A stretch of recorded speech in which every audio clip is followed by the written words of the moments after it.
Yeah, the visuals aren't going to be great for this pod. This is going to be an audio pod for sure. Well, it depends. This is probably the first time we have remotely related people potting together. Yes, it's first. On episode 10, Oh, double digits. Now you guys are double trouble, huh? This is crazy. yeah, yeah. Word count will probably still be the same, but Hit the gym, Muck. You just got bodied. It's illegal. Punching. Illegal. Anyone get anything cool or no? Yeah, I got a beer making kit. That makes perfect sense. I got a golf bag and some golf shoes, so I'm ready to play this summer. And you're still going to be horrible. I'm better than you, Lando. No. Go finish with Jacob. I was just gonna ask, who gave you the beer kit? Out of curiosity. Mother. Oh, that's fantastic. I know. I said, Mom. My mom's the one that keeps telling me, you don't have to drink to have a good time. And then she gives me a beer starting kit. I'm like, you're sending me mixed signals here. It's for dry January. Yeah, I'm not drinking beer. I'm making beer. It takes at least a month to ferment, I imagine. I imagine too. I haven't read the directions. There's tubes and buckets and funnels and brushes and spoons and shit in it. And I'm like, there's no way I'm going to be able to figure this out. There's absolutely no way. It's going to be the most disgusting beer in the world. We're going to name it. It's going to be Benny's Brews. I'm going to be a millionaire. So. Cat litter. Brews by Benny. Cat. Anyway. Kenny, tell me, how was Santa? Santa was all right. Man, you haven't told us your big gift yet, Kenny. My big gift? See, it's tough because I have to pack for Los Angeles. Yeah. So it's like I can't really get anything big. Crazy. So it's like a couple hoodies, a couple slides. Nice and simple. How many pairs of shoes did you get? Too. Other than the beer kit, I got all clothes. So. I didn't ask for any shoes. Like, I got some new slippers that I'm wearing right now. Shout out. Let's see them. Let's see them. All right. Get that leg up there. I'll literally cramp. I will literally cramp. So I'll just hold it like this. Like, Jeez. Casual slippers. It says UGG on it. It says UGG on it, Jacob, if you can't read. And no, I'm not a blood because I said LA, but not a blood. Just wearing the slides. But yeah, Santa was easy. Nice and easy. Nick Smith, what'd you get, brother?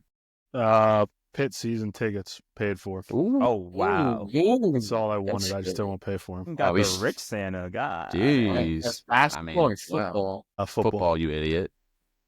What do you mean, you idiot? What kind of question is that? What do you mean, you idiot? They're good. They're pretty good at basketball, too. No, but when you think of better what do you think of? basketball than they are football, I can tell you that much. I mean, heartbreaking loss today, if anyone watched that. But... don't care. 6 overtimes. I was up early. When that was my nap time. When you guys open gifts? What time? I do them Christmas Eve. Or day even. Yeah. Nighttime, Christmas Eve. You hit him with the nighttime? What? Yeah, once we got older, I figured I was never waking up at 8 a.m. to open gifts anymore. It's kind of wild. Logan, did anyone just hear what Logan said? He said he opens gifts Christmas night. Yeah, that's peculiar. That's peculiar. You just sitting at the tree.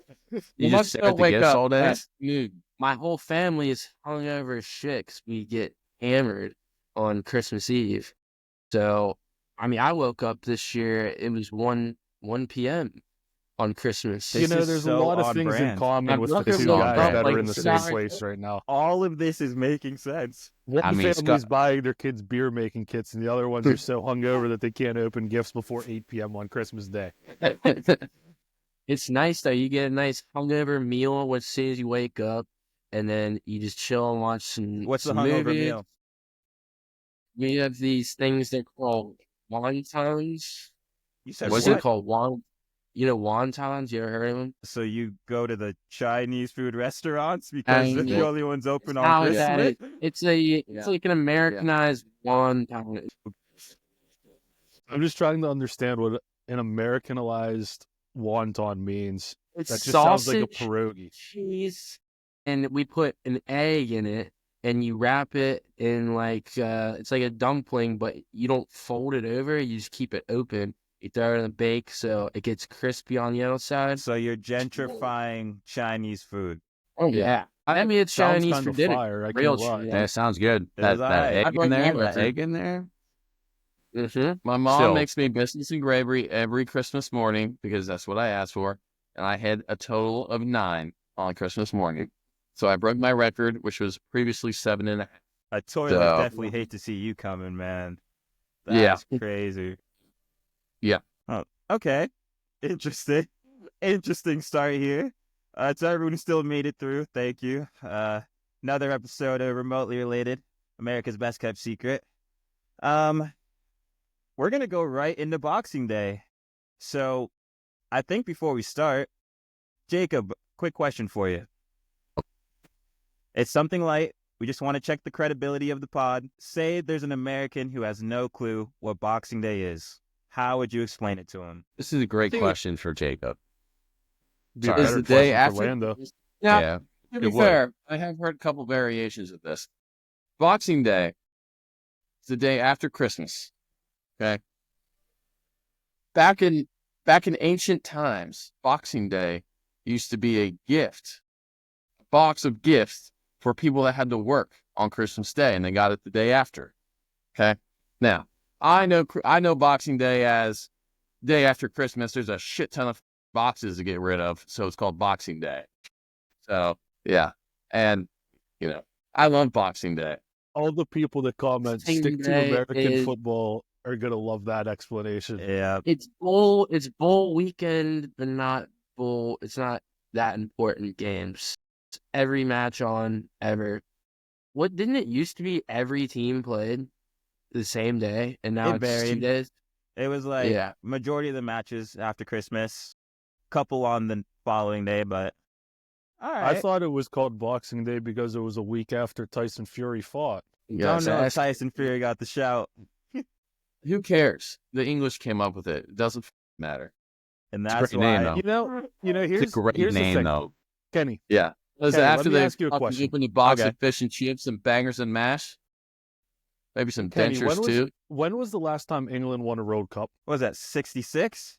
Something like that? 66. So how many years ago is that? 60? That is 50, 60, 50? About 60. 60. 60. All right, so let me ask you this.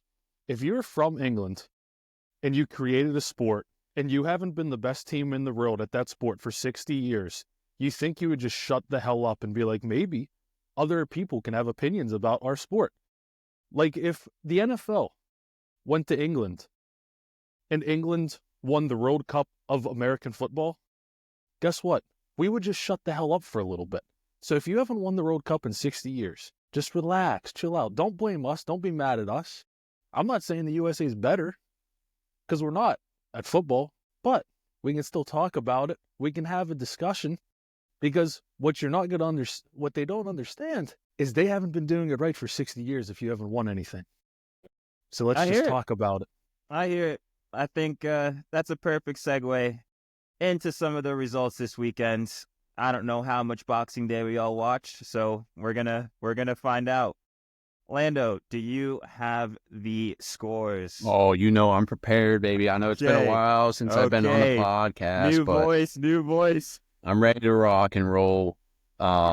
Obviously, Muck did not watch this game. It was at 7:30 in the morning over in United States time. 7:30. They were probably Actually, opening gifts from last night still. They're still drinking. Yeah. Man City, Everton, 1-1. Yikes. Right? One win in 13 for City.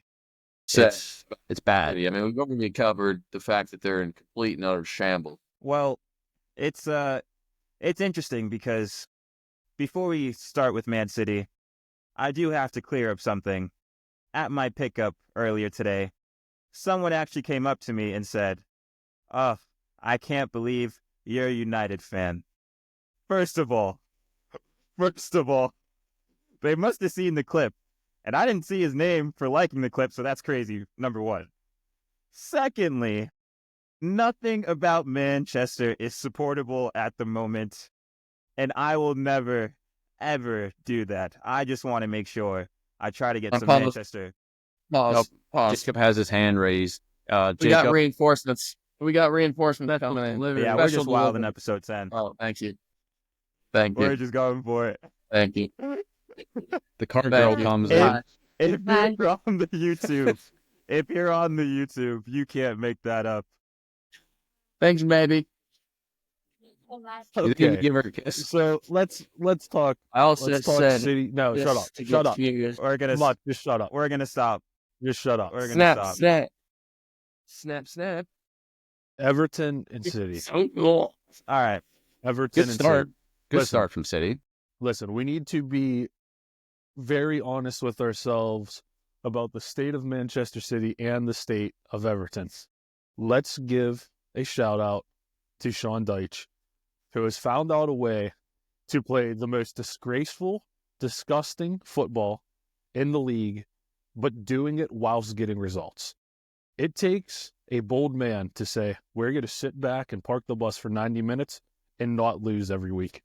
And I believe in the past 2 weeks, they've gotten results against City, Arsenal, and Chelsea. Chelsea. 0-0 against Chelsea, 0-0 against Arsenal, 4-0 against Wolves. Those are the past 3 results. Okay. And they were also supposed to play Liverpool in that time at Goodison, which is a possibility that would have also ended as a draw. So shout out to Sean Dyche. I mean, if Moving you're over Sean to Dyche City. and you're sitting in the drawing board before those 4 games, I mean, you got to be just telling yourself this is 0-4. And With Sean Dyche? no. No. Oh. No. Sean Dyche. Okay, he might not.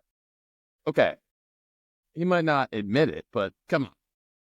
The guy's been doing it year after year. Sean Dyche knows exactly what he's doing. But, Jacob, we can start with you. Because it seemed like Pep Guardiola changed up his tactics a little bit. I don't know if you watched the game, but did you see anything interesting? I saw some clips. They had Doku on the left. I'll tell you that for free. Doku Savino started left and right. We saw that. But I wanted to call out the style of play. Not Yeah, everyone pump who it watched. forward. City were Pump it class. forward to the horse, baby. Listen, I've had many of coaches tell me I'm dumb. Many of teachers as well tell me I'm dumb. But there's one thing I know. When you're in doubt, kick it out to the horse up top with the man butt and let Doku run off you. Okay. Obviously, it didn't necessarily work, but they didn't lose. Yeah. No, I hear it. And we can go right to the first goal. Did you guys think that was just on purpose? Was it just a deflection? Like, what are our thoughts here? 100% across. There's that angle. Wouldn't have gone in without a little bit of deflection there. But you take those. You do. When luck's not on your side, when luck is not on your side, you try to take everything, everything that you can. Didn't last long, though. Didn't last long. Well, the lead, when City gets the lead, it never lasts long anymore. I mean, the defense is, like Muck said 3 weeks ago, it's Swiss cheese. You know, I have to give Kenny some credit here. Ever since he told us that Holland should not be on the team of the season so far, I mean, a missed penalty, man. Man, I'm glad you brought it up. I'm so glad you brought it up. I brought it up because I knew you were going to. But here's the thing. Would I have done it? Of course. Of course I would have brought it up. But we have a former keeper on the pod. Smitty, did you see Jordan Pickford's tactics before the game? Yeah, with Jordan the tongue Pickford's, out, with the eyes rolling. He's just a clown. But I've said it before, I said last week about these English goalkeepers that have absolutely stinking moments and have absolutely unbelievable moments. And Jordan Pickford, again, just had another unbelievable moment. And Holland, it was a horrendous penalty. But when you win one game in the last 12, guess what? You don't have the ability to say, I'm going to hit this ball into the corner. You're just thinking, we need a goal. I'm going to hit it in the middle of the net, basically. And it was probably the easiest penalty save that Jordan Pickford's going to make in the next 5 years. 5 years is...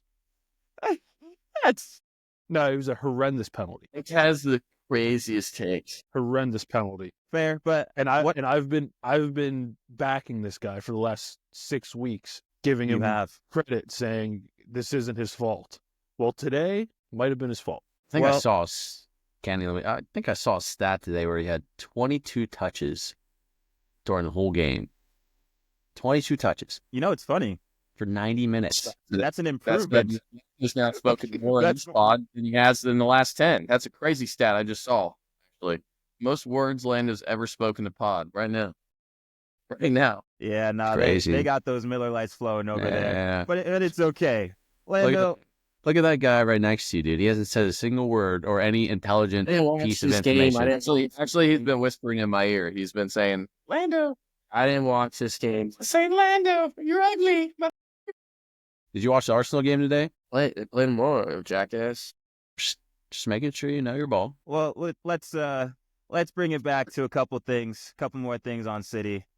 I want to call some fraudulent behavior to the stands. Guardiola, another one who was almost scored though. He did hit the post because clearly we need to switch the FIFA card position. But there is some fraudulent behavior from that defender.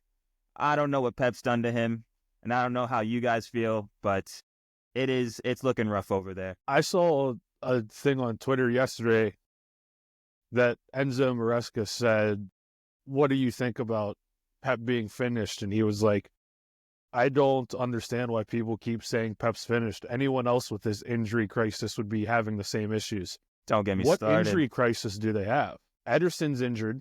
Ederson got benched like a week ago. So that's not an injury to me. Who in their back line is hurt right now? Anybody? Kyle Walker, mentally. That's not an injury crisis. You don't want him to play. Is Stone still hurt? They don't have anyone injured, I don't think. John Stones and you know is in and out. I'll say it. I will say Kovacic with the tucked-in shirt, he's doing fine enough. He's controlling that midfield well enough to not... Rodri being injured is not enough for people to start saying that his injury is why they're this bad. It's not. It's just not. Kovacic is doing a fine enough job for them to still be playing the way they've been playing the last couple of years. Like, it's something else. It's not that he's playing bad. It's just that he can't do the job that Rodri does, and nobody can. The issue is everyone else in their midfield sucks, and they can't run. Is this potentially a tactic by FIFA that they deployed this year? Nope. Because there's such controversy on the Rodri Ballon d'Or over Vinny that they've gone ahead and said, Rodri, go ahead and get hurt in Champions League, and then we will go ahead and have you guys be complete shit next season. I was going to say, I think confirm that you're the best player in the world this past. No, I think the same idea, but this is an intentional move by Man City to get people off their back about the whole trial thing. They're saying, we're just going to be shit this year, and because we're shit, they're not going to care as much. Yeah, this is a terrible move. This is a terrible move, because what's going to end up happening... I think that's what they're doing. What's going to end up happening is they're going to mess around and find out, and they're not going to finish top 4, and then they're going to realize no one's going to want to go there in the summer, and they're not going to be able to fix any of their problems. The funny thing is that at the game, stadium wasn't even full. All their fans are already... All the empty hat is playing to full effect. Like, there is no one in there. I think there's a chance that at the end of the season, both City and Pep are like, we know you just signed the new 2-year contract, but if you want to be done, you can be done. And I think he might even be willing to do it at this point. Question for you guys. So, Smitty just said City can go up to him and be like, if you want to leave, it's okay. Does any other manager in the league have that type of power control over their club where they can like dictate their like future, or like if they want to leave, they can leave? Like they have more power than the owners? I don't think Pep does. I think ownership would be ridiculously dumb to say that to him. I mean, who are you gonna get in? It's only gonna go down from there. Well, yeah, but we thought yes, I will 100% will take Pep in a new year with the ability to get new players than some other manager that's just gonna play like a more classic style of football. But I'm just saying, sometimes it's just time. No, like if Pep wants to go the same way Klopp went, like it might work out for City. Mm-hmm. You can't tell me Liverpool hasn't benefited from having a different voice and a different tactical idea. There's been no down though. Like it's just this season. It's just shit. Like it's not like it's been a steady decline over a number of seasons. And it's like, okay, it's time. Like it's one bad season so far, and they still have a whole other half of the season to get it back going again. Will they? I don't know. But it's like, okay, like everyone chill. He's unfireable. Like they'll never fire him. But I don't think if he was like, I want to take a break, I don't think they'd be like, no, we need you to stay. Like before the season when this was his last year of his contract and they were begging for him to take another year. If I was the owner of this team and he came up to me and was like, I need to take a break, I'd be like, I don't give a shit. Tough it out. My thing with that is that Pep Guardiola, all we've seen is that he can't develop players. He actually can't tactically out-coach these managers. 1 win in 13 isn't good enough. People are calling him a checkbook manager just because every club he goes to, he has the best players in the world. And then on top of that, when you look at the players that he's let go and flourished throughout the Prem, he can't develop players. Cole Palmer, Romeo Latvia, Morgan Rogers, Bill and Giddens, whatever his name is from Dortmund, Biton Giddens or whatever, the left winger, he's doing well. The center back on Southampton, he's playing well, even though that team's shocking. Liam Delap. There's so many cases of Pep not wanting to or just not being able to develop talent, where if they were all still with City, they wouldn't be in this position. He made his bed, though, when he decided that he only wanted a 20-man squad this season. Like, and now he's sitting in that bed. Why you don't have a backup striker is crazy. Jacob, go ahead. Yeah, Jacob, let's hear what you got to say. I mean, you see this with certain players, though. Them being at Man City doesn't mean they're going to be good at Man City. Like, take Russell Wilson with the Broncos. Absolutely shit. Comes to the Steelers. Like, some players, you just need a specific type of player. Some players are going to flourish under some people, and some people are going to flourish under some people. You can't say that just because they were at Man City and just because it was under Pep, he did something to them. Like, well, okay, they went to another manager. That's the thing. I mean, he has a specific type of player, and if that player wasn't it, he went to another role, another system, and he's doing well in that system. Fair play, fair to him. But, like, I mean, you're dealing with the best of the best. You're dealing with the top 1%. Like, every player that comes to Man City is a good player. Don't get me wrong. But some players develop well under some managers, and some players don't. And they move, and they develop well under another manager. I hear it. And there's no rhyme or reason for it. But you can't. That's why I said they don't care. I don't think they'd care if he left. Like, they don't want him to leave, but he left. They'd be like, okay, we'll find someone new. So, Jacob, I want to ask you this.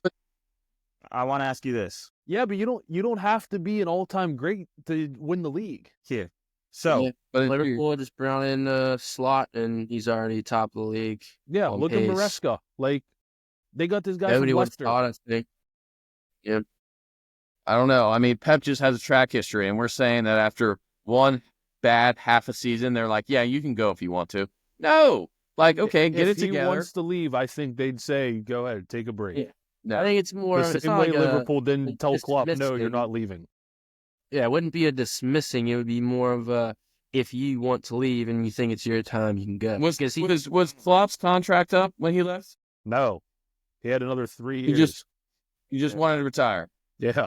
But he was retiring. He wasn't moving to another team. He works somewhere like front office, I think, with Red Bull Salzburg or something. Yeah. Leipzig, one of them. I mean, if he wasn't retiring from managing, I don't think they would have let him leave. I think if he wanted to go coach Spain, they'd say, go ahead, coach Spain. City have no right to hold him hostage after he's literally given them everything. Yeah. Like he's literally... Yeah, but also you signed a contract. That doesn't matter. It should. Contracts don't really matter. Why would you want him there if he doesn't want to be there? Because he signed a. I mean, he's still going to. It's not like he's just going to not manage. I mean, I'm not even saying that he doesn't want to be there. All I'm just saying is that when you go through Pep's history, I'm trying to think of players he's actually developed, and you can't really find it. Phil Foden. His type of players are 100 million and above. Oh, Muck's got some there. Muck's got some. Go ahead, Muck. No, he didn't develop. United and City are the complete opposite in the fact here. United bring in good players, and they get there, and they're shit. City has good players at the youth level, they leave and they are sick, but they don't play for City at all. Because Pep Just doesn't yeah, want you could them. argue that they just have a good development system, and just because they're good still doesn't mean they're going to play at City. I agree. I'm just saying it's fun Again, like Cole Palmer. to observe that fact. Cole yeah, but Palmer like was every coming out other of- team, every other team in the What? league's using their academy. Yeah, that's. So why can't City mean- use their academy players? I Because mean, I Pep would say doesn't they have want they them. have Pep have does about not 4 or want 5 these of them teams on the in. bench right now. Yeah, I agree. But they have Rico Lewis. Yeah, they have Rico Lewis and Simon Pussay. Rigo Lewis is the only. Rigo Lewis and Phil Foden are the only two. Everyone Rigo else Lewis he's is shipped shit. off. Do As you soon as think? he could ship them, And then here's the thing: do you think Phil Foden's like hit his potential? Do you think he's been developed well under Pep, I mean, he's or pretty is, good or last is think this, season. that- or is this he just was- natural talent that carried it? He was pretty good last season. I get it. Player of the season. We all But when- understand. But when you play in All the right. best team in the world, it's also a lot easier to look really good. Okay, no injuries at Man City. Okay, again, no injuries. Just right. Their midfield. What's their midfield? Rodri, Kevin. Who would Shout be the out third? Kevin. You think? Kevin's old, dude. Shout out Kevin. Probably De Bruyne. Bernardo I just said Oh, you said Bernardo. De Bruyne. Bernardo. or Foden. okay. Well, or Foden. I mean, even Cole Palmer's struggling to get in that 3. No, Cole Palmer's going Sorry. right in. No, Yeah, I mean, but see, he's never going to Palmer's have walked his. right He's never into going that to team. have his. He's never going to have his breakout season when he's struggling with all of those players. Cole Palmer right Like, now is but- better than KDB. Yeah, but he's well. I mean, right now, yeah, but he's been injured. KD in his prime. KD in his prime versus Cole Palmer right now. Who you Yeah, but taking? he's not in his prime. We understand, not his yeah, but prime. like it's all about timing. It's all about timing. And with Cole Palmer It's- and a Latvia or Morgan Rogers midfield for City right now, they'd be looking unreal. It's just Yeah, Pep's but indecisiveness and not willingness to develop these players. That's all When I'm did they trying to release say. Cole Palmer? He When did they decided release he Cole wanted Palmer? Matias seasons ago. Nunes rather than 2 seasons ago. Lavia. So 2 seasons ago, you've got Kevin. You've got all these great. I mean, yeah, 2 seasons ago, He it's was all about playing. timing. Cole Palmer. He was just starting to play. Like he Yeah. was scoring in the He was Super Cup. starting. He was getting his minutes. So his trajectory would have been him starting in the City side right now. 100%. 100%. But that was before all these injuries. So at that time, they're like, okay. Fair. You know what? I If, get this- what- if, yeah, if he was I get it. starting right now, then yeah. Yeah. If he was starting right now, then yeah, okay. You might see Cole Palmer in Man City, and he's doing exactly what he's doing right now. Okay. No, it's fair. Fans, you guys can let us know what you guys think, but before we wrap things up, we can go through City's injuries real quick. Ederson, Grealish, Walker. It does say Walker is sick. Nunez, Stones, Diaz, Rodri, Oscar, Bob. Sick of playing. So probably, but for me, I would say that even the players that are hurt, they weren't playing well regardless. So I wouldn't even count that. But is there anything else that you guys want to talk about this game? Where are they finishing? they're Fourth still? seventh right Sixth. now. They're 7th right now. I So- think they finished 6th. Pretty nuts that Um, they're still in place. What'd you say, Muck? I think they'll probably finish. I think they'll finish 5th, actually. No, I think they finished. I think they finished 4th. I don't think Nottingham keeps up. I don't think Newcastle keeps up. I don't think Bournemouth keeps up, and I don't think Chelsea keeps up. I think Chelsea keeps wait, up. wait, and I think wait, hold on, Whoa, hold that's- on, what are you hold talking- on, hold on. Talking about. I'm trying to get my math straight here. So if none of these teams Oh. don't keep up, are you City can win implying the league, honestly. City is gonna City can finish win the second? league.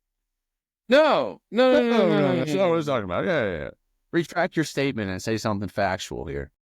Okay. Give us a okay, place. Landon. Where are they finished? Yeah, I'm What just place? saying. What place? By that N- statement. No by that reasoning statement, behind it. I No, mean- just tell us what place they're going What to be. place? 4th. Okay. Okay, We don't need any reasoning. I'm gonna go 6th. I'll say 5th. Lando.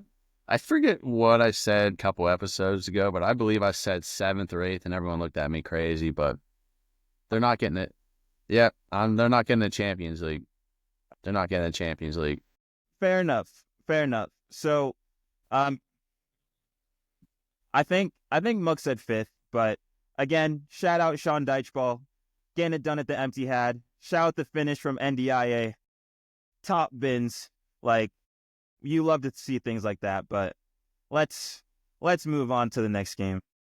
Yeah, next game, really not anything to talk about. Bournemouth and Crystal Palace 0-0, so we'll skip past that unless anyone wants to talk about a scoreless game. I surely don't. Okay. Very intriguing one here. Chelsea losing 2-1 to Fulham at home. The last 10 minutes were a bit shambles. I mean, Cole Palmer, obviously, nice little classy finish early on in the 16th minute. Didn't even look like he was trying. He's kind of just casually placed it with his left foot. Obviously, game changer he is, but the substitutes for Fulham, kind of going a little crazy here. Harry Wilson with a header in the 82nd minute. He's been on one this season. Yeah. Little back post action. I don't really know what Chelsea was doing. The defending was kind of, a little all over the place there. Not great, and then doesn't even get better whenever you let up a goal in the 96th minute either. 95th minute, sorry. Heartbreaker for Chelsea at home. That was another substitute, right? Yep, I said 2 substitutes for Fulham scoring in, 13 minutes apart. Wow. So it just seems like Chelsea just fell apart here. I don't know if anyone watched the game, but my question for the group is Cole Palmer the closest thing we've seen to Eden Hazard in recent times? No. At Chelsea? Yeah. No, Cole Palmer has better output. Oh, so you're going with that route. Oh, wow. I don't know. Hazard was just a special player to watch. Nah, I can see the hate from here. Smitty's hating. Smitty's hating. No, I'm not hating at all. All through the last 3 days. You had a busy week. You had a busy week on Twitter. My whole timeline was Salah versus Hazard comparisons, and by Chelsea's comparisons, them losing 2-1 was okay because they played aesthetically more pleasing football. Output and goals don't. Okay. Well, this can be true. Yeah, Hazard is more of an aesthetically pleasing player than Cole Palmer, and he'll look better playing football. But I think by the end of time, Cole Palmer will have better numbers because Cole Palmer just has a shit ton of output. He gets a shit ton of goals and a shit ton of assists. That doesn't take anything away from Hazard. He's a special player on the ball. His output actually, when he was in his prime at Chelsea, wasn't that crazy of an output. Like, you see all his goal catalog was absolutely insane, and he was always fun to watch, and he still impacted matches, but his actual goals, assists, goal contributions, I think he contributed a lot more goals than the stats will show you, but he actually really didn't have that many goals and assists in his time. I forget who they're comparing him to. It might have been like Saka. Like, Saka might be close to him already. No. Not kidding. No. If you're only talking about numbers, fair play. But that's what I'm saying. Okay, just numbers. Okay. Just numbers. Okay. Yeah, because I think they had a similar career as of right now in terms of their time played in the Prem and goals, like, up to this point in their career. I think it's like neck and neck. But Hazard way better to watch. Watching him play football was like watching Neymar play without as many goals or assists. Yeah. No, I agree. I'm just saying, like, eye test wise, I don't know if there's been a player closer since Cole Palmer. So that's why I was just checking in with you guys. I mean, Chelsea hasn't really had a superstar. Not even just Chelsea. I'm just talking Prem. Like, if there was anyone in the Prem. And Cole Palmer is the closest for me, but that's just me. Yeah, I mean, like... or Chelsea or anyone. Anyone. He said in the Prem. Anyone in the Prem. I'm just saying the way Cole Palmer plays, the way he, like, slalloms through players and, like, his dribbling, like, it's a slower version of Hazard, but I still think it's the closest that we've seen to someone playing like Hazard. Yeah, I mean, like, Gibbs White at Nottingham, that's pretty close. I mean, he's doing pretty good, yeah. Alexis Sanchez, but they played at the same time, Hazard and Sanchez, but he was fun to watch. All right, fair enough. All you know what? We're moving on. Go Hey, Fulham. Ozil's a good shout. Maybe- It's a good shout, but Ozil, That's like, not Madrid. now, though. That's the Yeah. same time as. Uh-huh. It's been a while. I don't Yeah. even think Palmer played that good today, though. Scored an incredible goal.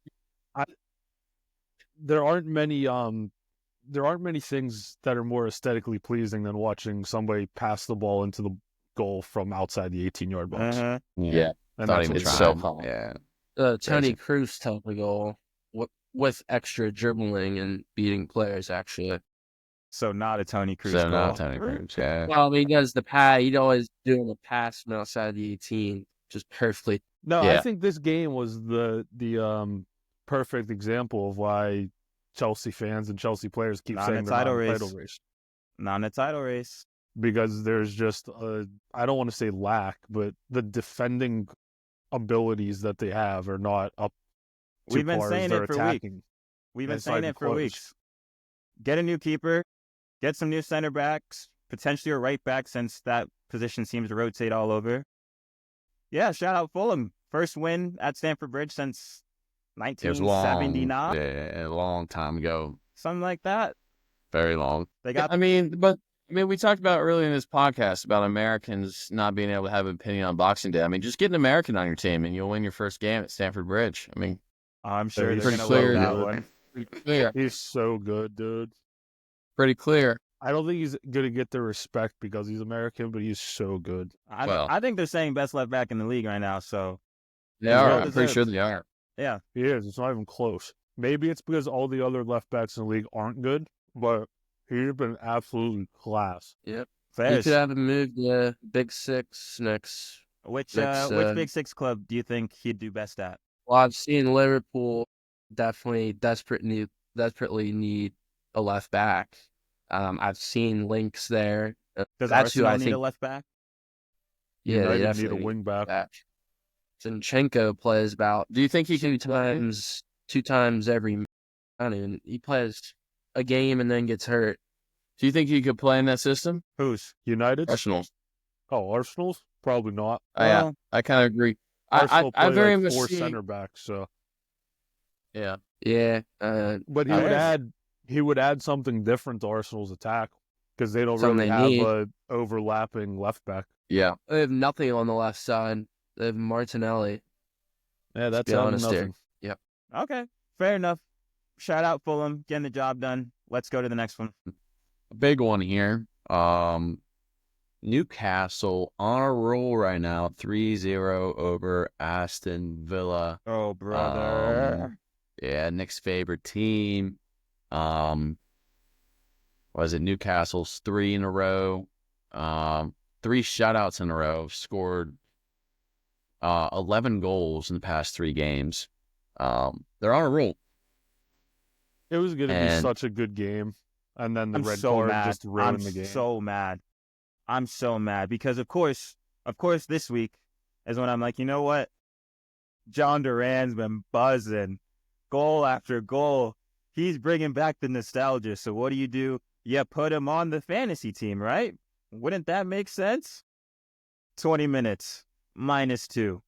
Can VAR figure it out, though? Like, What do you mean? Between that decision, between how long it was taking to decide offsides in the Liverpool game, like, can we just have more competent people doing this? We can Like, get to I don't know if the you Liverpool agree. game. I don't know if you agree, but for me, it's not a red card. What?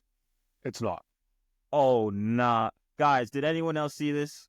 Because me and That's a Smitty red might card. start, me and Smitty That's might red start card, arguing. For me, it's not. Let me just usually step on him 2 more times after I'm falling down. That's not on purpose at all. That reminds me of like a Logan Muck red card. Oh, I didn't mean to do it. I just stepped on him a few more times on my way I down. have never stepped gotten on a him red once. card. What? You stepped on him I've got it once. right. Bro, did you watch the game? Never got one. This is Yeah. the one. This is the one I did watch. Can you confirm he stepped on him at least There's 3 a lot times? of people that agree with me and don't think it's a red. Hey, I need those people to just turn their phone off and not say any other opinions. Brother, when you slow it down, not only does he use his left foot to step on I don't wanna watch Shar's it slow right down. leg, I don't want to watch it. you slow don't down. have to. But like, you kind of have to see it to understand this was intentional. Like, VAR was needed to show that it was intentional. The second stomp is on Char's back, and then the third one, he's actually sliding up Char's back towards his face. Like, this was criminal. Where do you want him to go? Where do I want him to go? Yeah, where do you want him to go? You can go to the right. You can go to the left. You don't have to step. You don't have to step on his face. Like, this is crazy. I thought it was brilliant. This is Boxing Day. Don't ruin the games. How about that? Yeah, it's Boxing Day, not kickboxing day. Don't ruin the This is crazy. In American football, you know what they say? 2 feet down is a catch, right? They're like, you got 3 feet down. You got 3. Yeah. Watch the clip again. I implore you to watch the clip again. I am. I'm right now. I got it up. I watched the clip. There we go. I watched the clip. I would Nick. Okay, come on. Oh, brother. He's trying to get his foot out of the way. That's why I say, where do you want him to go? Dude, if he's stomping on you, like clearly stomping, that's a red card. That is not like, no, he's not. Look at his second right foot. Look at the second right foot right now. And then look at the third. The extra step is like just rubbing your face in it. Yeah, bottle. No. Muck, do you have something to say? I was saying he was even kicking when he got off the pitch. Like, this guy was just, he just wanted to kick things. He was full of fire. Yeah, dude, That bottle stood no chance. These guys are running so fast. And it's not even like he can get that much weight down on that right foot when he's falling backwards. Like, that's a ridiculous call. He didn't even fall backwards. He fell forward onto the dude. No, but like he's falling the opposite way. Like, look. I don't want you to see it again. I've seen it. The viewers know. The viewers know. I've seen it. No, I think dude, you have to realize when you're giving a guy a red card, you are screwing the game up. This is what I hate about refs. Like wait. Okay, I might get him here. So you're saying it's not even a red card. You don't want it to be a red card because you, as the neutral, just want to see a good game. No. That's not what you're saying. No. How many times have you taken a red card? Now let's give him the floor. For the referee to throw the game in the other way so much, it has to be like a stomp on his throat or a punch for me. Like some of the double yellow card, even some of these double yellow cards. It's just ridiculous. Still, I don't know. Whatever. I want to say before anyone else says anything that Anthony Taylor was the referee. Here's my issue, right? I don't think you can call it a red on the field. If the VAR wants to come in and say, go take another look at it and give it a red, I'm fine with that. I don't know why he called it a red on the field. Listen, I just watched the video. The reason, he did step on him. But look, Char also put his boot right near Duran's parts. So maybe we should take that into account of why Duran stepped on him. Okay. Just a thought. Full speed. Okay. You're running at full speed. I understand why they gave a red. I don't like that he gave it on the field, though. I would have rather the VAR said. So you don't want the refs to trust themselves? No, because the refs don't know what they're doing. We talk about this every week. They have no idea what they're doing. That's a yellow card. That's a yellow card to me. There's no way he's hurting him. If that's a yellow card, then there should be a million more yellow cards in this league. What? Instead of reds, you mean? Yes, instead of reds. No, if to throw someone out of a game, yellow card. To throw someone out of a game first red. If that's the second yellow, completely understand. To throw somebody out of a game first yellow or first just complete red card, straight red card. Like, to me, it has to be a punch. It has to be a clear step on, like, a head. He's not injuring him. Even if, like, he's just not... There's no way, to me, that was clear and obvious intentional stepping on him. Like, you have to think, these guys are running at full speed. And when they go down, they have to... They're not in their mind, like, let me not step on him. Let me not step on him when we're running full speed going down. Like, I got to put my foot somewhere.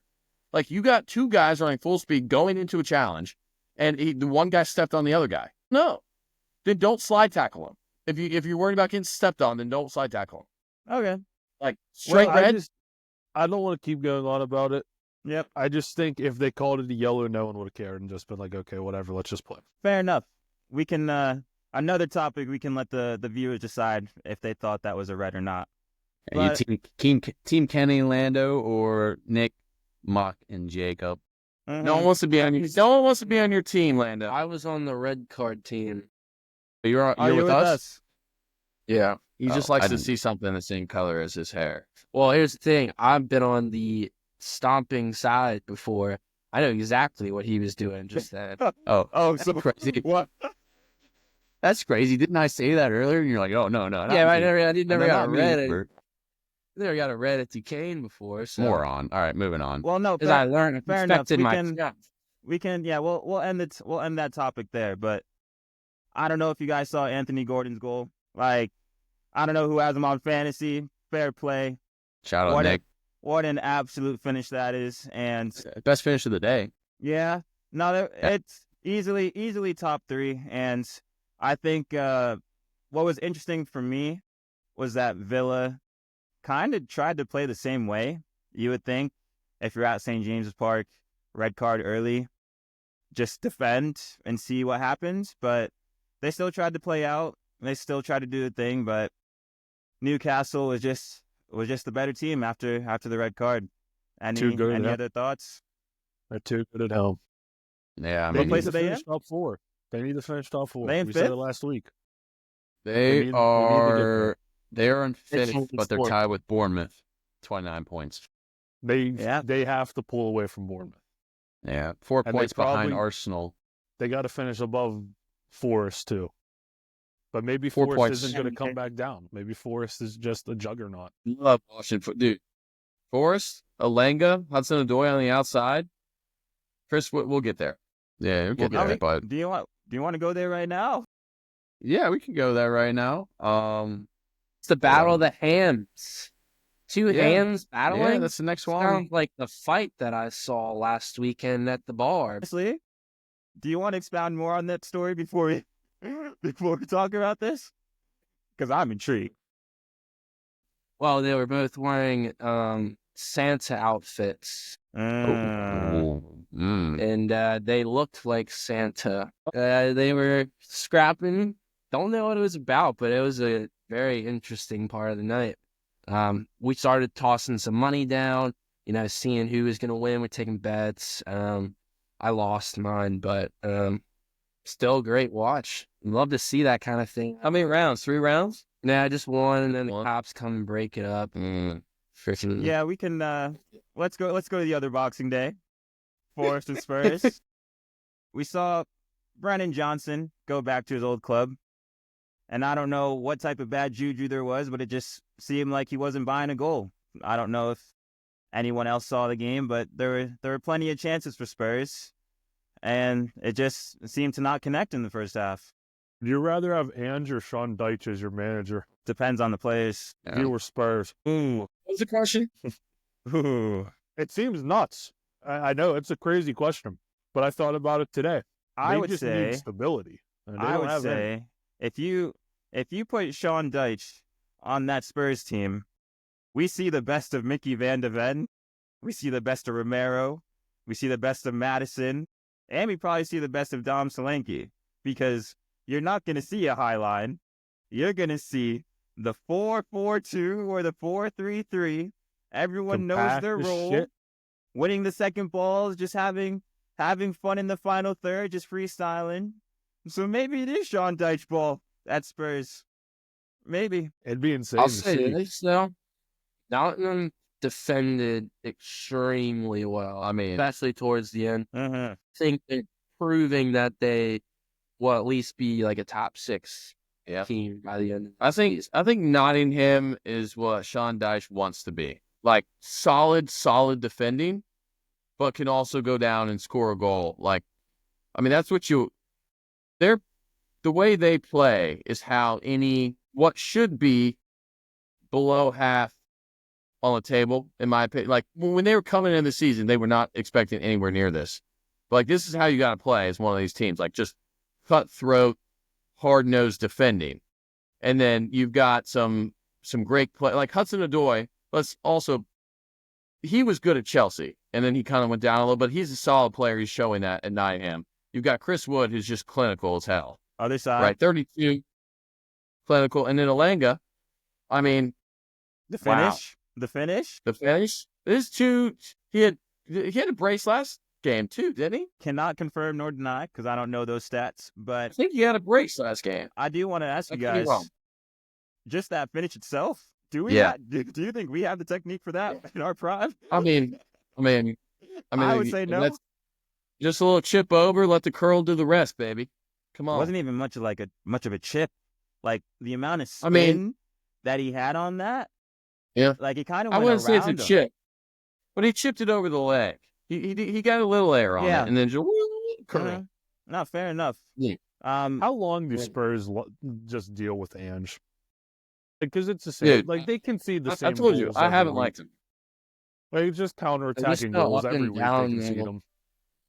Yeah. It's They because have they'll for the beat a last good year and a team, half. and then like they'll just think that they're back, and they'll be like, "Oh, don't- he's good," and then they lose. The only thing I'll say about Ange is they're scoring, which is fantastic. But he does have injuries on the back line. Like people are saying, Man City has injuries. He has injuries. How Like would you fix that? Brett, huh? How would you fix that? Like if the injured players are there, like what would you do? Injured players are there. I just don't think they're getting scored on as much. Like their two center backs are young as hell. Like they just don't have a leader on the back line. I'll tell you And what. that's- I'm not playing the highest line in the league with Archie Gray playing center That's back. what I'm getting to. You have a back line of Archie Gray, was it Dragusin, Jed Spence, and Udogi. Why on earth would you try to have a high line when there's no chemistry, or, as the title of one of our older episodes, Green Links in the back line? It's fair. There's a fair aspect to that, but I also think he might just be holding out until they do get back. Where like he's just So like we're he's just gonna stubborn. keep playing. Hey, yeah, 100% stubborn. But I'm saying when they're back, I think they could be a big team to be reckoned with. I mean, if they have some leadership in the back and some experience in the back, and they're not giving up an ass. I mean, they can score goals with the best of them. So They you don't can give score. up. They can score. They can't score, And which is the hard part, in my opinion. That's the hard part, in my opinion. And they can do it. So if you get some structure back there, you could see. I think you could see them start shooting up the table if those center backs get back. fair enough, but I mean, again, let's turn our attention to the other center backs. Murillo, Milinkovic, and then even shout out Sells. It looked like they actually had fun defending. Like when you're in those teams and you know like you're probably not going to have the ball that much, like you kind of have to hit that mentality of it's going to be fun to get the block. It's going to be fun to win like a last-ditch tackle. And that's what it looked like from Murillo and Milinkovic. They were absolutely quality, and just I wanted to give them their flowers because what a display. Milinkovic, 6'4", jacked, shaved head. This guy loves getting 50 balls peppered in a box and just clearing them, tackle. That's what they brought this guy in for sure. Yeah, and He loves that. and I think even going off of that, you have a back line and a midfield that understands their roles. They know what they have to do. They know the job that has to be done. And right now, Nottingham's executing it at levels that we probably haven't seen. Yeah. Yeah. I would say with Nottingham, this is just a perfect definition of a team that's completely bought in to what their manager is saying and where they want to go. Like, this is just a bought-in team. Yeah. Every player on the field. So I mean, I guess we can wrap it up here with this segment, but is Nottingham truly a contender for Champions League now as we hit the midway point? I think they are. They have 34 points. 34 points right now, 1 point behind Chelsea, and 8 points behind Liverpool, but Liverpool have a game in hand. Arsenal are 1 point behind without their match that is coming the next day. Third. I think they could finish fourth, but it depends. It depends on. Let's hope I that mean, they they don't have- come down with any injuries, because I think one injury in this squad and it could completely change the team, especially in the back line. That's fair. Yeah. I'd be worried. Like, if Chris Wood gets injured, then They I got don't know. someone. They got someone on the bench. They do. Wanye, But he was class last year. He could probably put in his shift. They can't lose either their two center backs or their goalkeeper. I mean, if Yeah, Sells is out, I mean, yeah. Sells has been class. Sells had a great game. He had a lot of fucking short, close saves, but I don't know. But even I just love the team. I mean, even Anderson in the midfield. I mean, you just see this guy. It's a great pickup. This guy's running everywhere. I mean, this guy's just running around like a goddamn hummingbird, defending. He's up top. I mean, you just love that. You just love seeing that. And I think Running like a hummingbird. Yeah, he's flying around, pecking shit. I just love and respect teams that don't try to do the norm and try to get trendy with how they play. Just pick a style and play it. And shout out flashy. Nuno Espirito, getting it done. So yeah, I've always thought this. No matter the style you play, if you have a team that's fully bought in, you can do very well. Why do you think the Dukes did so well for a couple of years there? I mean, because we were Craig racing it up.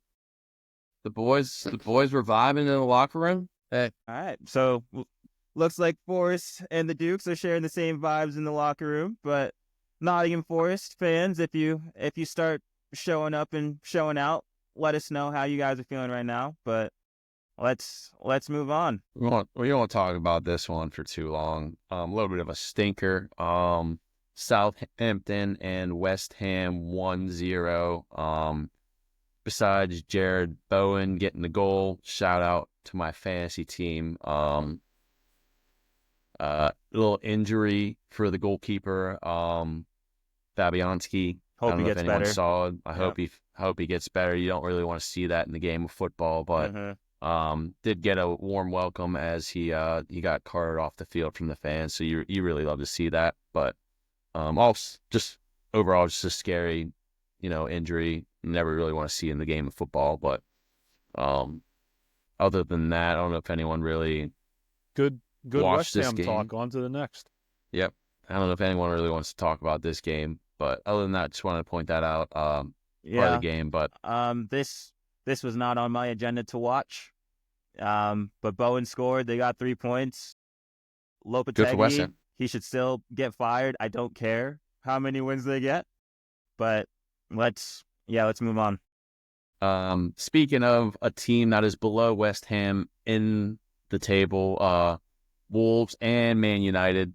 Wolves taking a 2-0 lead over United. There's really not much that I want to say about this, but I'm going to let Nick and Kenny talk about what their feelings are for this game. Say one thing before I let you guys go in. A team that gets an Olympico twice in 2 weeks does not deserve to be in the Premier League. Man United, relegation is happening. All right, let's start this off with this because you didn't have to watch the game to answer this question. No, I agree. If your captain gets 3 red cards within the first 4 months of the season, can that be your captain anymore? And all 3 of them are just strictly from idiotic, petulant behavior, and they were all deserved reds. Just want your opinions on that, Lando, as a former skipper. Yeah, I mean, it's not great. That's you're supposed to set the example of what the players on the squad, what you want them to do. And I mean, there's always different types of captains. You got the vocal ones, you got the lead by example ones, but really whenever you see your captain get a red card, let alone 3 red cards in a season, it doesn't really set a good example of what is going on in that locker room and what's going on with that club, because that just starts to draw some questions of, obviously we've seen the roster getting leaked for lineups on a weekly basis. Like it just tells a larger story of what's really going on behind the scenes over there. Muck, any thoughts on your captain continuously getting red cards? Yes, I mean, it's not a good look. I think there needs to be a mutiny in that locker room. I don't think Amarim White has a clue yet. I think he's just putting his best player, the captain man. But who do you give it to honest to God, who do you give it to? Harry Maguire. United. It's crazy, but probably. Here's the thing that I have with United. You bring in new ownership, you bring in new management, and everything's supposed to be grand and jolly. And then you recruit bad players in the summer, and then you allow the manager to stay for another 3 months. And by doing both of those things, you've probably set yourself back another 2 years. And now you're at the point where there's absolutely no authority. There wasn't any authority when Ten Hag left. And it seems like it's just continuing, and there's still no authority at the club. It's like somebody has to take responsibility and say, I am the problem. I need to get it under control. And I thought that how he handled the Garnacho and Rashford situation was going to solve it. However, it's still a problem because a couple days after that, Rashford just comes out and says, I want to leave. And then the manager comes out and goes, we want Marcus to be here. We want Marcus to get help. Just have some authority. Someone take control and figure it out. It's a gong show. Everything they do. Your thoughts on that? Your thoughts on the whole Rashford situation? Because I have my opinion, but I want to hear yours. We talked about it last week. Like, he should never be leaving United.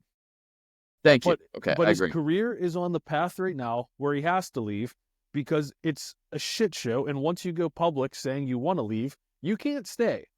If you go out and tell all your friends, I hate my girlfriend, she's the worst person in the world, and the word gets back to your girlfriend, you can't go back to your girlfriend. Yeah, it's true. Good analogy. That's I've been there. Been there.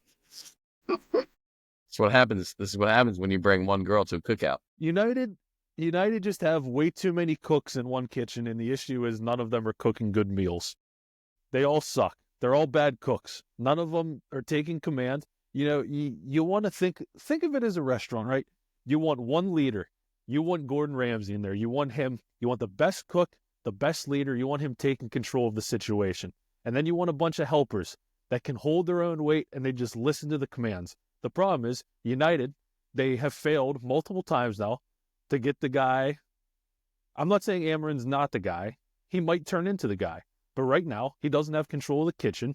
And the cooks in the kitchen, a.k.a. the players, they don't give a shit about the meal. They're in there, we're supposed to be making filet mignon for Christmas. They're in there taking little slices and putting it in their backpacks and taking it home with them to feed their own families. Because none of them give a shit about United. They all just care about themselves. So, I was listening to everything. And after this Man U allegation I received earlier today, I'm like, you know what? Should I even talk about Man U? But the answer is yes. I'm still going to talk about Man United. Like we all said. Bruno Fernandes, Smitty, the stat you texted me. 3 red cards before January. Are you kidding me? Do you realize how bad your club's been? You're supposed to take them to the promised land, or at least a land. There's no promises here. There's literally nothing worse than being a leader and getting red card after red card after red card. At some point, Amarim, like he's done in the past, even though I question it, bench him. It's not good enough. It's simply not good enough. Next thing, shout out me and Jacob for one of our TikTok clips. Remember when Højlund went like this for the celly, the gladiator celly? What did we say? Why are you celebrating? There's nothing to celebrate. It's been 10 years of nonsense. Get the ball, put it on the hash mark, and go again. There has been nothing good about United, except I'll probably give him Amarim, because to be fair, I think there is some type of stability. So what the owners don't want Rashford to play, or want Rashford to play, if he goes, Rashford needs to speak to me first, then that's just what the boss is saying. The system, if he wants to keep the system, if he wants to implement things, sure, go for it. But there's these players, man, that just, Harry Maguire. I told Nick last week, Jacob and Nick, I let you guys get your stuff off about Harry Maguire. This guy isn't good. He's class. Horrendous. He heads the shit out of the ball. Absolutely horrendous. There's nothing good about it. Ugarte probably could have got 2 yellows based on his tackling today. Matthias Cunha. Guy, dude. Matthias Cunha. That's his guy. Matthias Cunha, I'll give you your flowers because you're absolutely brilliant. You don't deserve to be in Wolves, whatever. But back to this Manchester atrocity. There is nothing good about Man United. I know when Chelsea finished 12th or 13th 2 years ago, this is probably what's going to happen to them. But play for the badge. Play for something. Play for your pride. There's nothing worse than just going out there. And we saw what Madueke said earlier in the season. Wolves is a shit place. No disrespect to Wolves because I haven't been there, but he put this on his Snap story and got caught. There's nothing good about Wolves. At least you can do is have all the fans that supported you, that are still supporting you, put out a performance, put out something. And last but not least, Kobe Mainoo. Stop playing Kobe Mainoo. Stop playing Kobe Mainoo. I'm actually afraid that he's going to run into the same trouble as Saka. He's going to get too many minutes. He's going to get overran, overtired, and his legs are just going to be done by age 22, 23. Free Kobe Mainoo because he should not be in any two-way system, and it should be a three-player way for him to see the best abilities from him. United is in shambles. I'm pissed. I'm glad I'm not a United fan, but I feel like this is how they're feeling. But anyways, I'm done. I had to wait because I cannot believe I sat on my couch and watched that display. Manchester United's like semi-pro. No, I It's like the said movie. watching this game, this looked like an A10 game.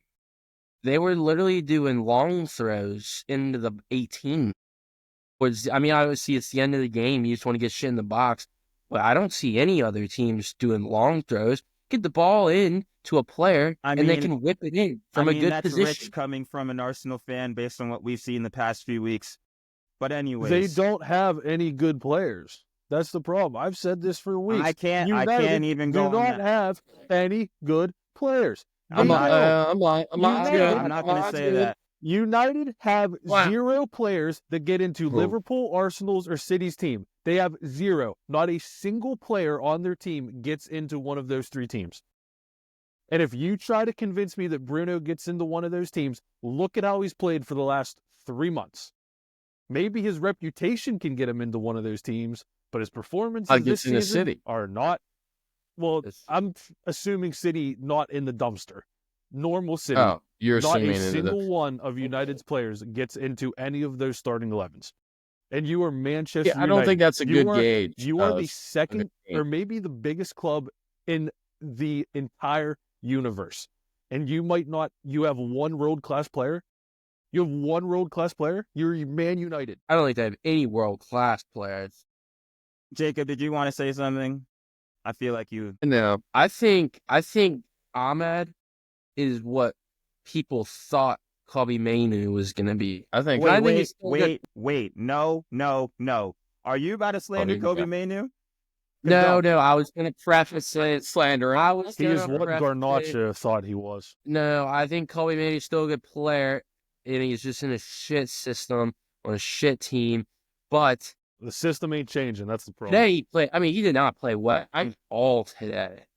Do you think Kobe Mainoo is a world-class player, Kenny, in a three-way system? No. I was going to say, I don't think you could say a player. Kobe Mainoo, what we saw last season and this summer from Kobe Mainoo is that he walked into the England team, he walked into that United team, and he was their saving grace for how bad their season was. You're not a world-class player if you can't fit into any system, in my opinion. I won't say world-class, but the fact that Kobe Mainoo is getting any type of slander, but you can give it to him for some games, I get it. But we know his qualities are going to be there when there's a 3-man midfield. Similar to with Brian Gravenberch for Liverpool. They're not playing a 3-man midfield. It's not going to change. This is what I'm saying. Smitty, this is what I'm saying. He needs to leave or he needs to be on the bench. You're just wasting his talent. And I don't want to see the same thing happen to what's happened to Rashford, what's happened to Martial, what's happened to so many young Manchester United players. They literally just lose their legs. And that's it's coming. Do you think, Kenny, do you think Man United should be building their system around Kobe Mainoo? Do you think this is a classic example of another manager being stubborn and playing the system he knows versus taking a look at his players saying, what do I have here? And saying, oh, Kobe Mainu, very good player. Let's build the midfield around him and go from there. It's a good question, but I would say as manager, you probably should just stick to whatever system it is that you want. With Manchester United, I think they're an exception because they've been so bad and there's so much extra baggage and luggage that comes with them that if you are going to set your system, you have to set it now and do what you can. Kobe Mainu needs to leave. Kobe Mainu needs to leave. Do you think if you are a Premier League manager, you should know football well enough that you can play multiple systems? Yes. This team's not going to be good for another 6 transfer windows. Look at their midfield. I mean, it is terrible. But you're telling me they have to get rid of half their team. They literally have to sell half their team. Kobe Mainu is good. Bruno Fernandes is good. You can't build a midfield with those 2 guys? Clearly. And Ugarte. Let me ask you a question. Wait. Who do you even play next to Mainu and Fernandez that works? Are you saying in a 2 or 3? Well, if he's playing 3-4-2-1. Well, why don't you just have 1-6? Why don't you just have Ugarte and then you have Mainu and Bruno in the top of the diamond? That's what he's trying. That's what they're doing now. United can't defend. This is the thing. This is the thing. Because United isn't playing with the 3. They're playing with the 2, and then Bruno's like a left forward, and then Diallo's out there. You can't succeed with this Man United team with a 2-way midfield. So it's only going to get worse. They're only going to keep getting exposed. No one is, like, Ugarte is the only runner in there. Like, no one else is there to help with the tackles. Mason Mount's going to save him. Yeah. I don't know why you didn't go to the 2-back. United has 2 years at least. But, like, this is the thing. This is the thing. Amarim's trying to implement his system, and it's going to take some time, and the results are only going to get worse. It's just if they give him enough time. He'll be sacked before the system's implemented. And that's the thing. Because it's going to take so many transfer windows. Van Nistelrooy had 3 wins and a draw. Amarim has probably 3. Stop. I mean, I'm just taking a look at what the records here. Instead of going out and getting the best manager that they felt they could get, they probably should have went out and got a manager that they felt fit the players they have. And that's where they messed up. Yeah, but at the end of the day, he's going in there to like implement what it is that he implements. If it happens to be for however longer or a long tenure enough where you can start to see the progress, we shall see. Amarim isn't the problem. It just comes to a point where you're not playing for yourself, you're not playing for your teammates, and you can't tell me that there's not enough quality on that team to beat Wolves. Like, I can't allow that. This is a team 2 seasons ago that finished 3rd. I won't allow that. Well said. Yeah. Well said. I was just they're not good. And they won't be good for quite some. Hey, it's a couple transfer windows. Like, yeah, you can't fix this problem.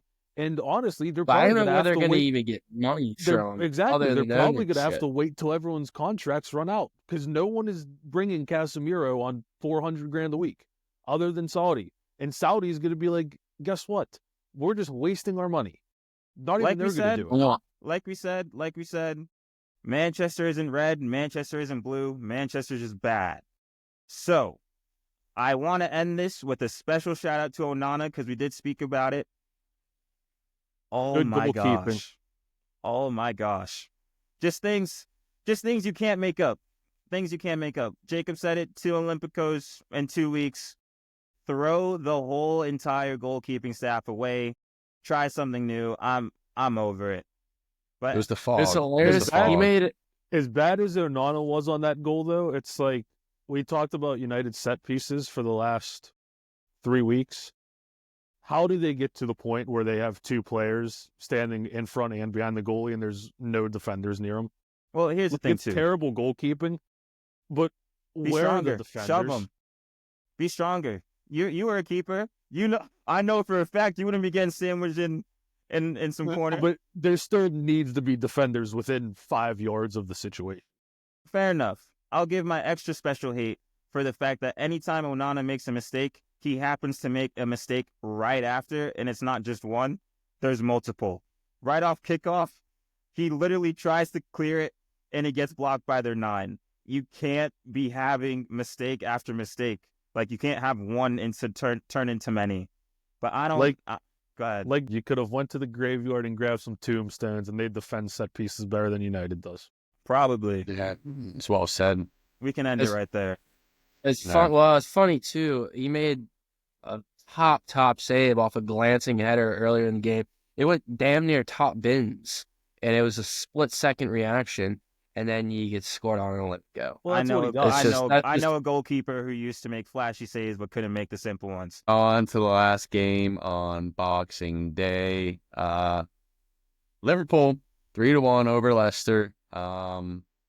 Continuing their trek to the treble. Didn't start off great though. You know, letting up a goal early in the 6th minute to Jordan Ayew. Barkley's man. Legend. Mucky, you hit our group chat earlier in the day saying Liverpool's a little shaky. Want to continue on your point? Like, how are you feeling? That was simply off that goal, but I don't think there was ever a doubt in this game that Liverpool was going to win. Dang, you didn't stand on business. Dang, that's crazy. I said that as they scored. I think I was a little bit delayed from you guys, but there, I don't know. It was Speak on it. I know you have something to say. Yeah. Off seeing the goal there, it's kind of back to my point, but of where like Liverpool, they don't start games well that often. And they consistently,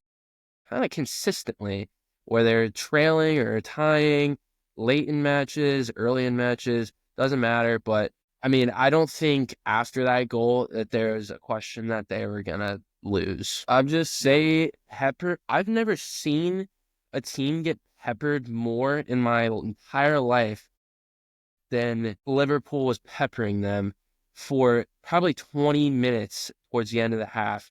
There was probably 5 minutes left in the first half, and I almost put about 50 on Liverpool to score before the half. And they sure did. And you had to see it coming. They had 20 chances in that time.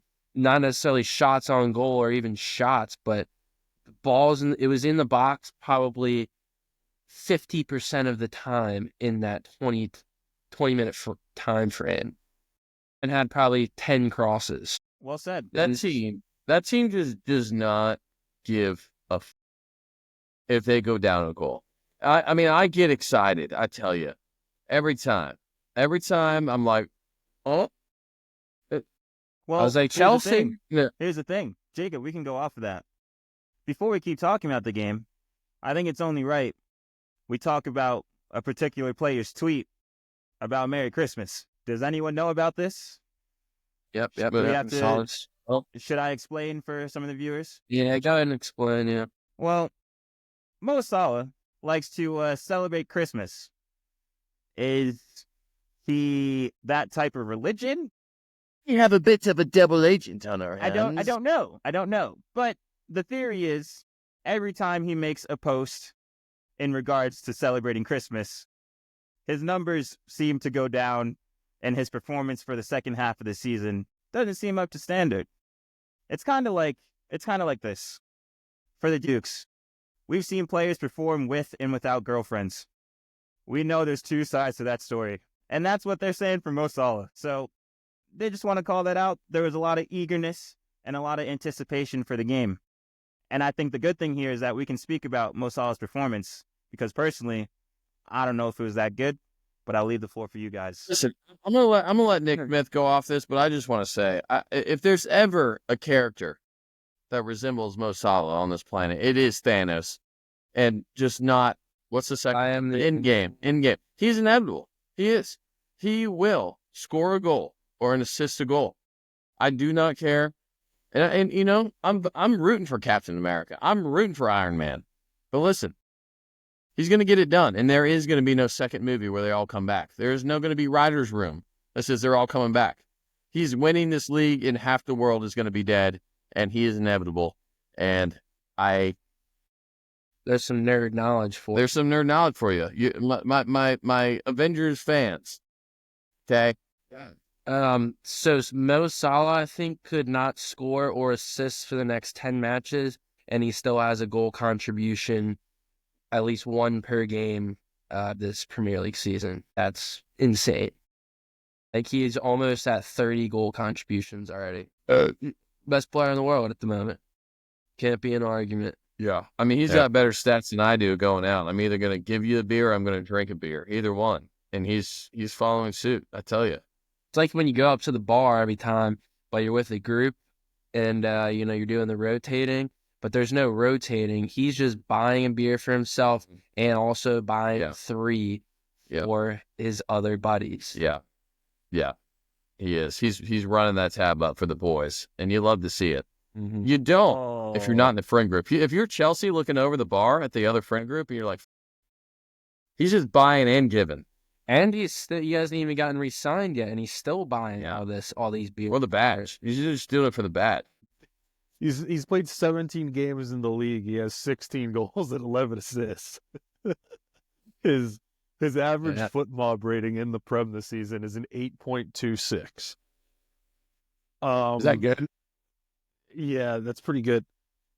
You know, in the league, we're getting to the point where we're talking about, if he keeps this up, this could potentially be one of the best individual Premier League seasons ever. Like you said, Jacob, he's just a guy that no matter how he plays, he seems like he's always either scoring or assisting. And I've seen him play horrendously at times, and then just in a 3-second moment, completely changes the game. I think in terms of Liverpool, if they don't buy a left back, I am going to lose my mind. Like, I don't want to see, I hate doing this every week, but I don't want to see Andrew Robertson playing every week. I don't want to see it. I'm tired of it. He's bad. He's really bad. Like, realistically, Salah has been responsible for probably 80% of the goals we've scored, and Robertson's been responsible for about 80% of the goals we've conceded. Yeah. I would say, I don't know if you guys talked about the goal Wi-Fi issues and all that, but I used turn on the goal. I thought was actually class. It was.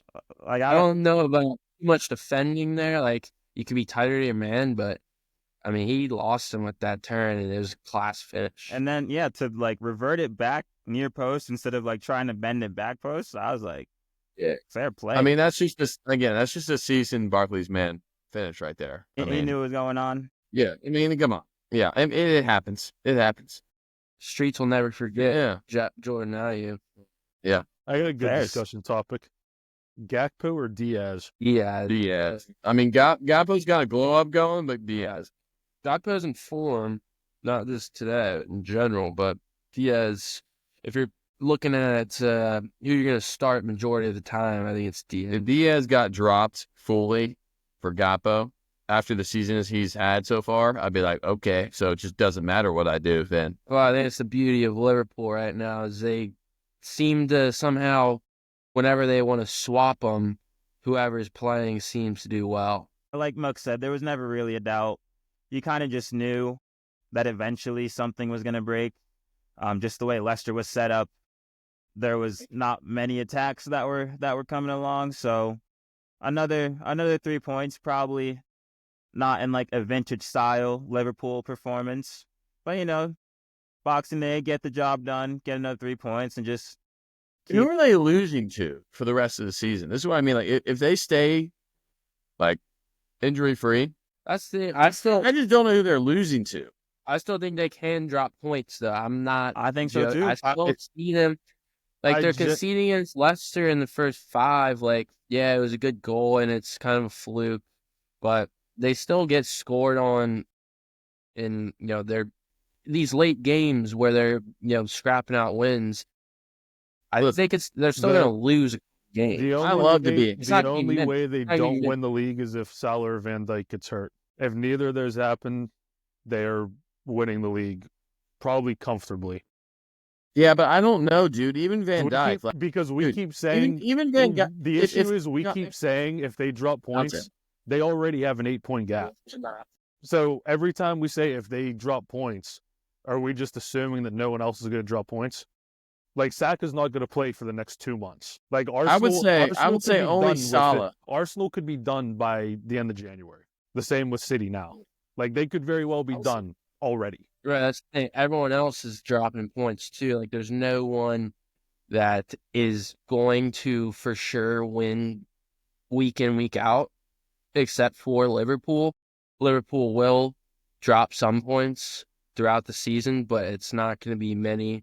And I think it's just kind of been shown that Liverpool is the team that's going to actually pull out the points. I don't know. Even if Salah and Van Dijk get injured, if Van Dijk gets injured, you're just again like Gomez is going back on the bench when Konate is good. Now you just slide Gomez back in for Van Dijk.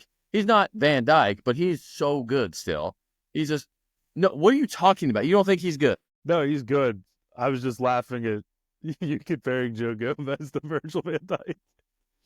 No, I said he's not Van Dijk. I get what you're saying. Yes, I get what you're saying. Gomez is starting on 80% of the other Premier League teams. Like he's still a solid center back. Solid center back. Like you put him back in there, like he's still he's solid. Okay, Mo Salah injured. Okay, yes, no one else is Mo Salah, but okay, Cody Gakpo and Diaz is fighting for a position there. Like okay, one of those guys can definitely slide over to the right and still put in a pretty good shift. Like I don't see any other team having a guy go out like that, being able to just like kind of replace and still be okay, like in terms of the other players and other teams in the league.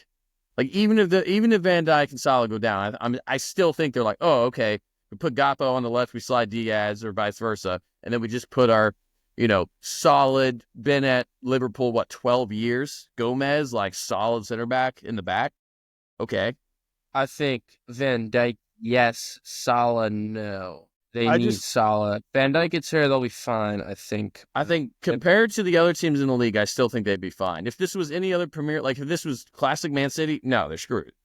But with what they have going against them right now, I just think if you looked at the beginning of the year, you probably would have said it was probably going to take 90 points to win the league. Lando, what are they at now? Do you have 42? 42, but only 17 games played. So they said it would take 90 some points to win the league at the beginning of the year. The way everyone's playing, it's probably going to be the first team that gets the 80s probably going to win the league. Maybe. I mean, I don't know if the stat that I saw was right or if I read it right, but it said 4 out of 6 teams in the past 6 years that have been top of Christmas haven't won the league. I don't know, but it seems like Liverpool's on a run, and we'll see what the second half brings. Is there anything? I heard during the commentary that they've won 8 straight Boxing Day matches. For Liverpool. They own Christmas. It's a good day to be a Liverpool fan on Boxing Day. But go ahead, Mucky. I know you've been preparing this all day. Merry Slotmas. In 1945, Arsenal played a friendly against Dynamo Moscow. There was a heavy fog that day. There was many players, the managers that were urging not to play under the conditions, but the referee said, no, we're playing. I want to get paid today. We're playing. So the fog was so thick that you literally could not see from probably the end line to midfield. There was apparently a whole bunch of foul play during this game. At one point, fans speculated that there was 15 Moscow players out on the pitch. Moscow at one point made a substitution for a player who just didn't come off. Arsenal also apparently had gotten a red card during the game, and they snuck him back onto the pitch despite being down a man, and they could continue to play with 11 players. And then in that game, it ended with a 1-0 win to Arsenal. But yeah, just crazy conditions. What can you expect other than playing? I think I saw some Instagram, a similar story about a game that was so foggy that the keeper did not realize the game was over for 15 minutes after the game was over. And a cop came over to him or something like that and was like, the game has been over for 15 minutes or something like that. Well, that was on Instagram. It was like, damn, that's hilarious. I'm still not sure how you guys find these stories, but overall, class. And it still makes sense, and it's pretty relevant to what the weather was this weekend in the UK. So well done. Well done, Muck. 2 for 2 right now. I think the reason that the English are so mad all the time at us in our footy ways is because they just have to deal with fog and rain 24/7. I mean, I think that might be it. Seasonal depression? How about just constant depression? Sounds pretty bad.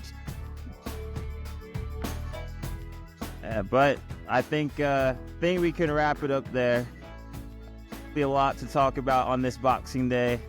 A lot of stuff happens, but this is the final episode of 2024 for Remotely Related.